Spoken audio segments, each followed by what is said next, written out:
In this section, I want to talk about one of the ancient wonders of history. The story begins in 1974, when a group of Chinese farmers near the city of Xi'an were digging a well on their land. They discovered several clay artifacts and some bronze weapons. It was clear that these were valuable archaeological items, so they reported the discovery to the Heritage Authority. Soon, a team of archaeologists began excavating the area, and what they found is now considered one of the wonders of the modern world. They uncovered the mysterious tomb of the legendary emperor Qin Shi Huang, the first emperor of the Qin dynasty. Around 220 BCE, he successfully unified all the regions of China for the first time in history and established the centralized Chinese state. Qin Shi Huang overthrew or killed all the independent local rulers, eventually becoming the sole ruler of China. He was a powerful king who spent his entire life searching for the elixir of immortality to escape death. However, knowing that such a thing might not be possible, he decided to immortalize his reign by building a magnificent and colossal tomb.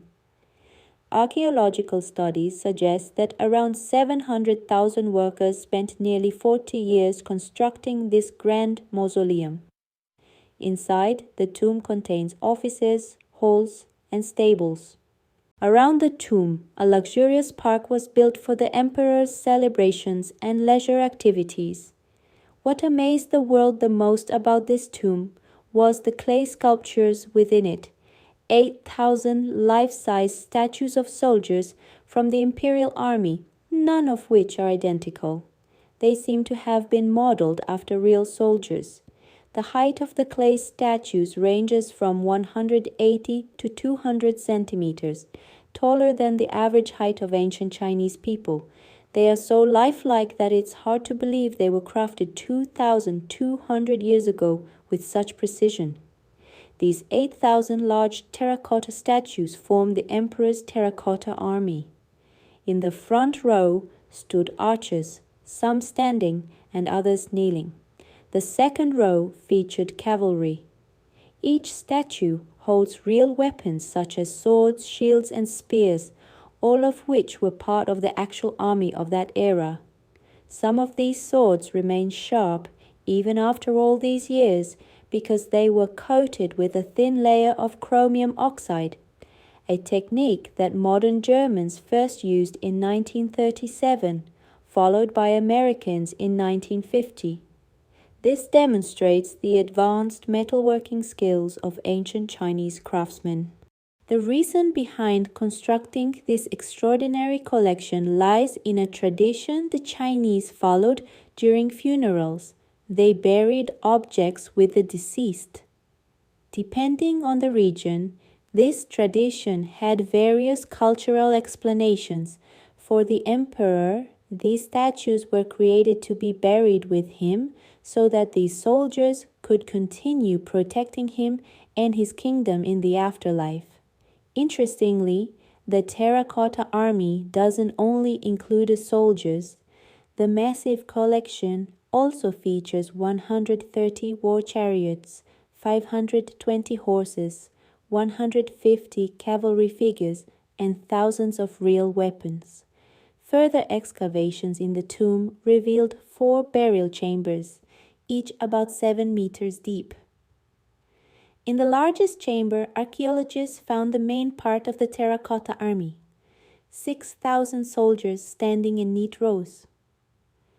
This chamber also contains 11 corridors, where tombs of courtiers and nobles were placed. The second chamber is one of the most fascinating parts of the site. It holds the remaining soldiers, and their arrangement reveals the structure and formation of ancient Chinese military strategy. The third chamber is the smallest, containing only 68 soldiers, 4 horses, and 1 war chariot. Strangely, none of the soldiers in this chamber have heads. Experts suggest these statues, likely represented high-ranking officers and military commanders. The last chamber is completely empty, seemingly left unfinished. In various parts of the tomb, additional corridors were discovered containing statues representing different social classes, such as singers, workers, and artists. Apart from these, other artifacts like bronze statues of cranes and ducks, stone armor, and several bronze chariots were also unearthed. Currently, two of these chariots are considered the largest ancient bronze artifacts in the world. Gold and silver pieces were used to decorate them.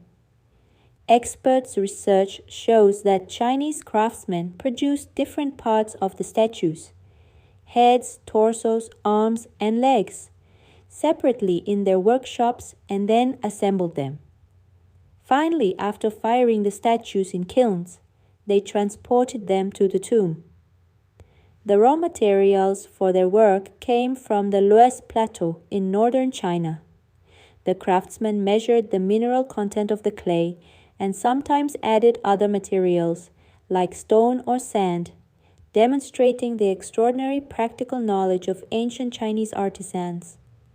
Molecular analysis of the statues reveals that early versions of modern lighting tools were used for polishing and shaping.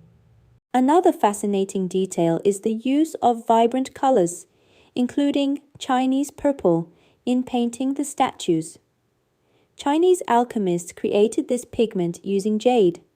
The sculptors paid incredible attention to detail, even designing the hairstyles and clothing of the soldiers with remarkable precision. Apparently, the soldiers' uniforms reflected their ranks and positions in the army. The statues feature various types of armor, helmets, and footwear.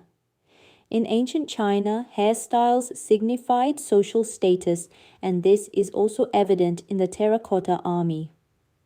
A dark side of this tomb's construction is revealed in historical records. It appears that everyone involved in building this tomb was imprisoned and ultimately died there to ensure the location of the emperor's exact burial site remained secret. Interestingly, despite nearly 50 years of exploration since the site's discovery, the emperor's coffin has yet to be found, and excavation efforts continue in this massive complex. Now, let's hear the story of Emperor Qin Shi Huang's death. He sacrificed countless workers' lives for the construction of his tomb. However, he died before it was completed. Remember how we said he was obsessed with immortality? He tried so many elixirs to escape death that he eventually poisoned himself by consuming one containing mercury. The emperor died, but his tomb indeed became eternal.